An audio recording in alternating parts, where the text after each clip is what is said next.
Hello. Goodbye. Cards?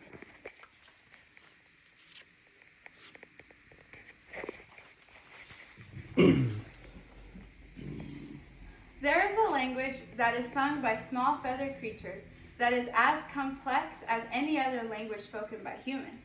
It may sound like a simple chirp or a rhythmic trill or a sweet melody that you just want to close your eyes and listen to.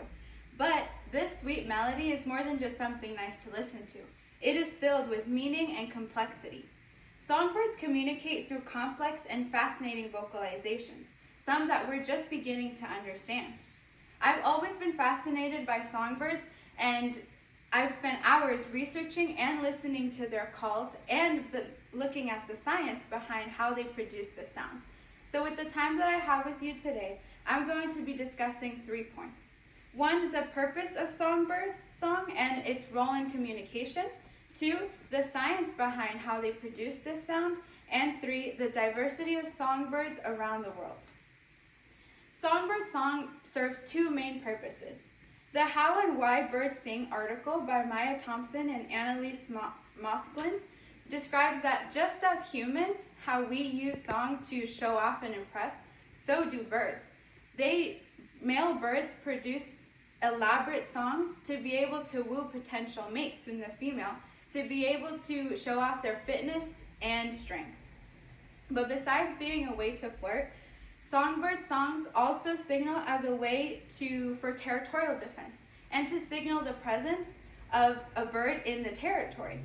For example, there have been a few studies conducted where the results show that territories were less likely to be reoccupied by a differing species when the occupying species song was played over a speaker.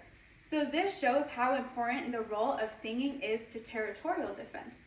But how do songbirds produce this beautiful sound that is vital to their survival?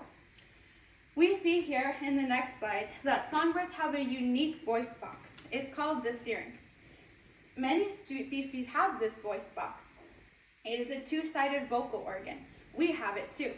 And the Watchtower Online Library has an article entitled Songbirds, Virtuosos That Defy Understanding. And it describes the syrinx as a bony box-like chamber with elastic membranes controlled by special muscles. So this syrinx is located at the end of the windpipe. And as mentioned before, many species have the syrinx, but what makes it the most complex and most special in birds is that instead of just having one sound source, it has 2 sound sources. So each sound source has each set of nerves, muscles, and membranes, allowing the bird to have unrelated pitches, and it can do this at the same time. For example, northern cardinals have a range that is larger than a piano, and it can sing this in under 1/10 of a second. And it does this by seamlessly switching between the sides of the syrinx. Another example is the domestic island canary. It's said to have a beautiful, delicate song, and it does this through an alternation of high and low notes by rapidly switching the sides of the syrinx. And the most impressive part is that it can do this without taking a breath. Another interesting fact is how songbirds learn how to sing. Just like humans, they take inspiration from the people that they're around and their environment. So ever since they're born and start to sing, songbirds listen and mimic the sounds of other birds in their species and territory until they get it exactly right. And some birds even have up to a repertoire of 2,000 songs that they sing.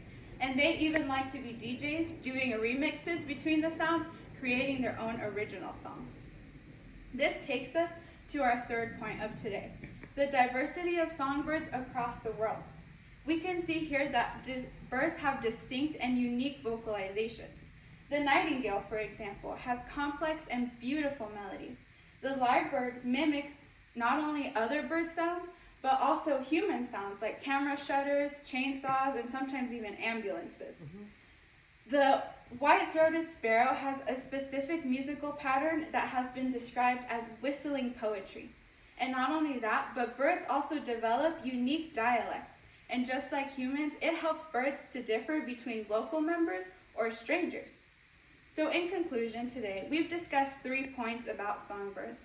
First, the vocalization and the purpose for communication that their songs have in mating, territorial defense, and warnings. Second, the fascinating system that they have through the syrinx of learning and production of these songs. And third, how around the world they have produced a fascinating variety of songs and even developed regional dialects. So the next time that you see 3 little birds standing outside your window, pay close attention because it could either be a love song, a warning, or a conversation between feathered friends.